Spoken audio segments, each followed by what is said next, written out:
व्यक्ति किसी और वस्तु या भाव से परिचित हो ना हो, भय और भविष्य दोनों ही व्यक्ति के मन में सदैव रहते हैं, जिनका अस्तित्व व्यक्ति के अस्तित्व पे भारी रहता है। विचित्र है ना? वह वो है जिसे आप नहीं जानते, जो अनजान है, और इसी कारण आपको भय लगता है कि ना जाने क्या होगा। भविष्य वो है जो अब तक घटा ही नहीं, तो जो घटा ही नहीं उसके विषय में चिंता क्यों? आपके हाथ में है वर्तमान। वर्तमान के कर्म सत्य मन से कीजिए और सोचिए ये कि अपने कर्मों को और कितनी श्रेष्ठता से किया जा सकता है। इसलिए आप विश्वास कीजिए, यदि वर्तमान के कर्मों को आप सत्य मन से करोगे तो भय स्वयं ही निकल जाएगा और भविष्य का फल अवश्य ही मीठा होगा। इसलिए भय और भविष्य से डरना छोड़ दीजिए, इस वर्तमान को जी। जीवन में हम कई लोगों से मिलते हैं। आप भी ऐसे कई लोगों से मिले होंगे जिन्होंने स्वयं को असफल मान लिया, निराश हो चुके, जिन्होंने ये स्वीकार कर लिया है कि इस जीवन में उनसे कोई कार्य हो ही नहीं पाएगा, वो कुछ कर ही नहीं सकते, किसी कार्य के वो योग्य ही नहीं। किंतु ऐसा नहीं, इस संसार में ऐसा कुछ भी नहीं है जो योग्य नहीं है। कोई ऐसा अक्षर नहीं है जो किसी मंत्र का भाग ना, कोई ऐसी जड़ी बूटी नहीं है जो औषधि ना, कोई ऐसा विष नहीं है जो समय आने पर अमृत ना बन जाए। और इसी प्रकार कोई व्यक्ति अयोग्य नहीं होता, उसे अयोग्य बनाती है उसकी सोच। इसलिए स्वयं को जानो, जान जाओगे कि आप क्या हो। अपने अंतर मन को जगाएं। आप देखेंगे कि जिस संसार की नींव ही बनी है आशा से, उस संसार में निराशा, हताशा और हार जैसा कोई भाव अस्तित्व ही नहीं रखता। इतना सुंदर पुस्तक है, सुंदर आवरण है, सजाए हुए पृष्ठ है,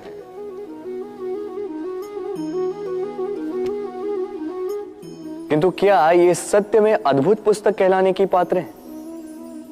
क्या इसमें जो लिखा है वो सत्य है, प्रेरणादायी है, हमारे लिए मूल्यवान है? कैसे निश्चय लिया जाए इस बात का? अब आप सोचेंगे कि सीधी सी बात है, आवरण को देख के पुस्तक की गुणवत्ता कैसे जानी जा सकती? इसके लिए तो आपको उसे पढ़ना होगा, उसे समझना होगा, समय देना होगा, है ना? बिल्कुल उचित सोच रहे हैं आप।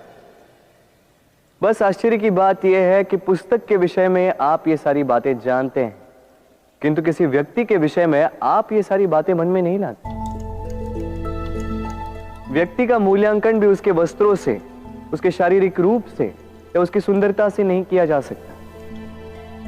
उसके लिए आपको उस व्यक्ति को पढ़ना होगा, उसे समझना होगा, उसे समय देना होगा। पर हम क्या करते हैं? पहनावे, रंग, सुंदरता को देखकर आकर्षित हो जाते हैं, उसे प्रेम समझ बैठते हैं और आए दिन कोई ना कोई ये कहते सुनाई देता है कि उसकी प्रेम कहानी सफल नहीं हो पाई, उसे छल मिला। किंतु इसमें दोष किसी और का नहीं, स्वयं आपका है। आपने उस व्यक्ति को समय नहीं दिया, आपने उस व्यक्ति के विचार नहीं परखे। प्रेम 2 क्षण में बनने वाला पकवान नहीं है, इसका स्वाद चखने के लिए आपको जीवन भर का समय देना पड़ेगा। तो समय दीजिए, एक दूसरे के रूप से नहीं, आत्मा से जुड़ी, निश्चित ही मन प्रसन्नता से कह उठेगा, राधे राधे। हम में ऐसा कोई नहीं होगा जिसने वृक्षों को ना देखा, वृक्षों पे इन पक्षियों को ना देखा, इनके घोंसलों को ना देखा, इन पक्षियों को अपने छोटे छोटे बच्चों को भोजन कराते ना देखा। संसार का सबसे ममत्व वाला दृश्य होता है। चिड़िया दूर से अपनी चोंच में दाना भरकर लाती, स्वयं भोजन करने में असक्षम संतान की चोंच में डालती है, स्वयं भूखी रहकर निस्वार्थ निश्चलता से। और जब संतान के पंख निकल आते हैं,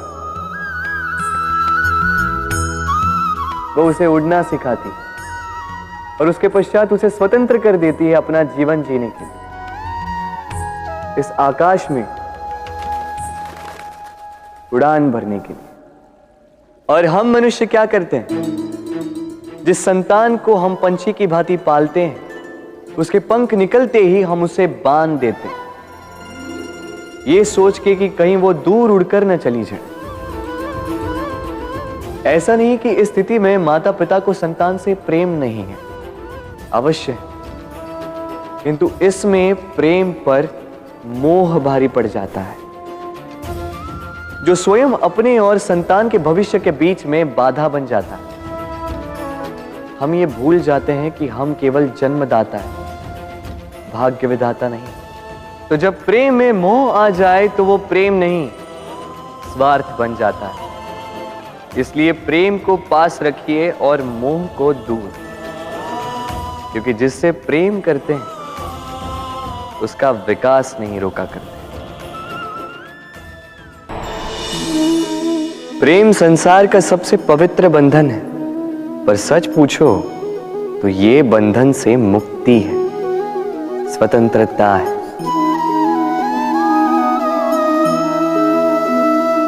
नहीं समझे? समझाता हूं। यदि कोई आपका प्रेम ठुकरा दे, यदि कोई आपका प्रेम समझ ही ना पाए, तो क्या होगा? कुछ उदास हो जाएंगे, कुछ छल करके प्रेम पाना चाहेंगे, तो कुछ बलपूर्वक प्रेम पर अधिकार करना चाहेंगे। किंतु यह आवश्यक नहीं कि जिससे आप प्रेम करते हो उसे भी आपसे प्रेम, क्योंकि प्रेम कोई वस्तु नहीं है, न राज्य है न धन जिसे आप बल से अपने वश में कर सको। प्रेम वो शक्ति है जो आपके लिए हर बंधन तोड़ सकती है, किंतु स्वयं किसी बंधन में नहीं फंसती। तो जिससे भी आप प्रेम करते हो उसे स्वतंत्र छोड़ दीजिए, क्योंकि स्वतंत्रता ही वो भाव है जो जीव को सबसे अधिक प्रिय है। प्रेम सच्चा होगा तो उसे अवश्य समझ में आए। तब तक के लिए निस्वार्थ भाव से प्रेम कीजिए, स्वार्थ हट जाएगा तो प्रेम आ ही जाएगा और मन प्रसन्न होकर बोलेगा, राधे राधे। जब भी प्रेम की बात आती है, हम सबसे पहले मन में एक नायक और एक नायिका का चित्रण कर लेते हैं। क्यों? आपके साथ भी यही होता है ना? पर क्या प्रेम केवल नायक नायिका के आकर्षण का बंधन है? नहीं, प्रेम तो परिवार से हो सकता है, माता पिता भाई बहन से हो सकता है, सखा मित्रों से हो सकता है, देश और जन्मभूमि के लिए हो सकता है, मानवता के लिए हो सकता है, किसी कला के लिए हो सकता है, इस प्रकृति के लिए हो सकता है। पर प्रेम कभी उस पन्ने पर लिखा ही नहीं जा सकता जिस पर पहले ही बहुत कुछ लिखा हो। जैसे एक भरी मटकी में और पानी आ ही नहीं सकता। तो यदि प्रेम को पाना है तो मन को खाली करना होगा, अपनी इच्छाएं, अपना सुख सब त्याग कर समर्पण करना होगा। अपने मन से व्यापार हटा दो, तभी प्यार मिलेगा और मन प्रसन्न होकर बोलेगा, राधे राधे।